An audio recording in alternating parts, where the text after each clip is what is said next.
Assalamualaikum, magandang gabi. Ito ang pasada alas 7 ng Bangsamoro Information Office.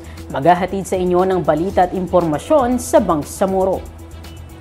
Nag-courtesy visit ang bagong commander ng 6th Infantry Division na si Brigadier General Donald Gumiran ng Philippine Army kay Chief Minister Ahod Alhaj Murad Ibrahim kahapon. Kasabay ng pagbisita, isa rin sa tinalakay sa pulong ang patungkol sa pagpapaigting at pagpapalakas ng koordinasyon, maging ang pagpapanatili ng kapayapaan at kaayusan sa buong rehiyon. Sa iba pang bahagi ng balita, upang tiyakin ang isang ligtas at tapat na eleksyon, isinagawa ng Ministry of Public Order and Safety ang serye ng Peace Covenant Forums sa pakikipagtulungan ng Philippine Army, Marine Corps, Philippine National Police, Commission on Elections, civil society organizations at mga political candidates. Ang mga pagpupulong ay nakatuon sa pagsugpo ng election-related violence at pagpapalakas ng mga hakbang pangkapayapaan.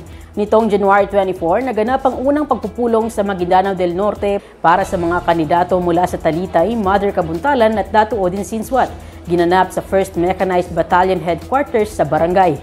Lumagda rin sa parehong kasunduan ng mga kandidato mula sa Datu Unsay, Datu Abdullah Sangki, Ampatuan, Sharif Agwak at Datu Hufer Ampatuan sa 19th Infantry Bigkis Lahi Battalion Headquarters sa barangay Kabengi, Datu Saudi Ampatuan nitong January 28, 2025. Samantala, nitong January 29, ginanap ang huling forum para sa mga kandidato mula sa Datu Salibo at Datu Piang sa 6th Infantry Redskin Battalion Headquarters sa Sitio Landing Fish, Barangay Buayan, Datu Piang, Maguindanao del Sur.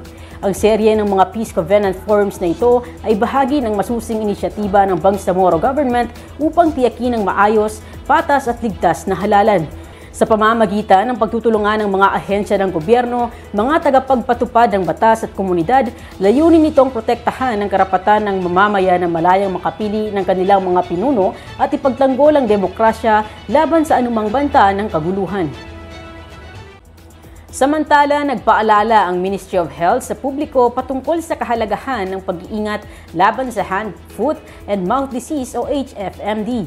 Dahil sa muling pagbabalik ng HFMD, mahalagang malaman ang mga kinakailangang pag-iingat upang maprotektahan ang ating mga sarili, lalo na ang ating mga anak mula sa nakakahawang sakit na ito.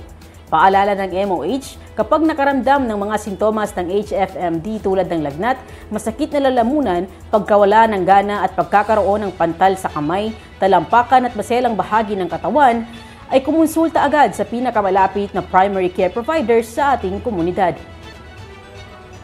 Bilang bahagi ng implementasyon ng research and development projects sa rehiyon, nagsagawa ng monitoring ang Ministry of Science and Technology sa 3 R&D projects sa MSU Maguindanao noong February 7, 2025. Ang naturang aktibidad ay sinasagawa upang masuri ang pag-unlad ng patuloy na mga proyekto ng R&D, matiyak ang transparency at pananagutan sa pagpapatupad ng pananaliksik at mapadali ang napapanahong pagsumite ng mga technical at pinansyal na report. Kabilang sa mga R&D projects na ito ay ang assessment of the Ligawasan Marsh Giant Freshwater Prawn Fishery Market at seed stock production potential for the development of the local aquaculture industry, optimization of tank and pond-based nursery protocols for pilot testing and sustainable production of quality native catfish for seed stock in Barm, at characterization of the South Upi Forest Watershed CUM Landslide Vulnerability Assessment basis for an enhanced protection and management plan.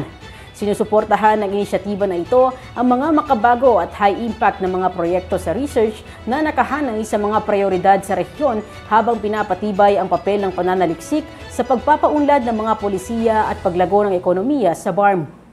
Matagumpay na naihalal sa kani-kanila mga pwesto ang mga opisyal ng bagong tatag ng Media and Communication Officers ng Special Geographic Area. Ang detalye sa report na ito. Handang-handa na sa bagong mga responsibilidad ang mga opisyal na siyang magiging katuwang ng SGA Development Authority na mapanatili ang transparency sa pamamalakad at maayos na komunikasyon sa pamamahala. Ang mga opisyal mula sa iba't ibang local na media and communication teams na 8 munisipyo sakop ng Special Geographic Area sa ginanap na botohan kahapon. Nagpahayag ng kagalakan ang pamunuan ng SGA-DA or SGADA dahil sa kauna-unahang pagkakataon ay unti-unti nang nagkakaroon ng bunga ang kanilang pagsisikap na mas mapahusay ang pamamalakad ng SGA. Kasabay nito ay nagpahayag din ang mga opisyal na kahandaan na gampanan ng kanilang bagong tungkulin. So, una po naming mga steps na ginagawa to promote po the 8 newly created municipalities is to empower and capacitate po our people.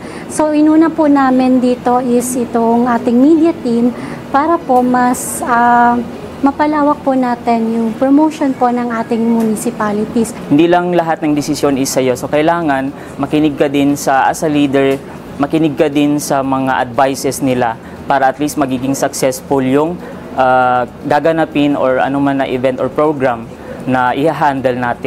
Ang mga umupong opisyal ay magtatagal sa loob ng 1 taon sa kanilang mga posisyon at inaasahang makakatulong na malaki sa pagpapalaganap ng wastong impormasyon na may kinalaman sa mga magagandang kaganapan sa 8 munisipyong sakop ng SGA.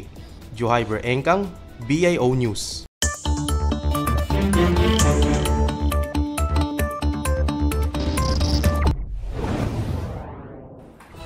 Sa ating panahon ngayon, makakaapekto sa panahon sa Mindanao ang Intertropical Convergence Zone.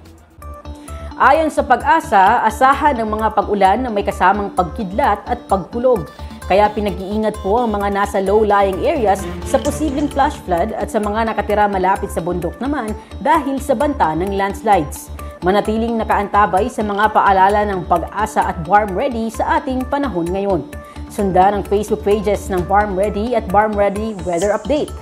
Makikita rin ang mga hotline numbers ng Barm Ready sa inyong screens. At yan ang mga balitang tampok sa pasada alas 7. Para lagi pong updated sa mga kaganapan at impormasyon sa BARMM, i-like, i-follow at i-share ang official social media accounts ng Bangsamoro Government. Bisitahin din ang bangsamoro.gov.ph. Sa ngalan ng Bangsamoro Information Office, ako po si Carmina Camid, naghahatid balita sa ngalan ng Serbisyong Publiko at Moral Governance. Maraming salamat po, pagpalain ang Bangsamoro.